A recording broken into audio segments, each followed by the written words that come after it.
काय बोलला ग तो? काही नाही, चांगलं बोलत होता. काय बोलला? मी लेखक आहे.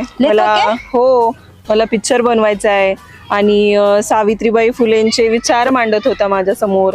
आणि असंही म्हटला की मुला मुलींमध्ये असं लाईन वगैरे मारणं, फ्लर्ट करणं हे माझ्या याच्यात बसत नाही. आणि मी असा नाहीये, मला ह्या गोष्टींची चीड वगैरे येते, असं काहीतरी बोलत होता तो तर. का खोटं बोलत होता तो तुला सगळं?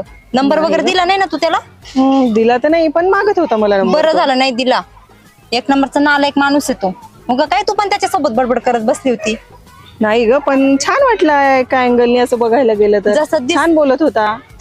जसं दिसतं ना तसं नसतं माणूस. मी त्याला दोनदा बघितलं गार्डन मध्ये, तो मुलींमागेच फिरत होता. बरं ठीक आहे, चल बघूयात आपण नंतर त्याच. नंतर कशाला बघायचं, पण थोडी भेटणार आहे तू. चल चल.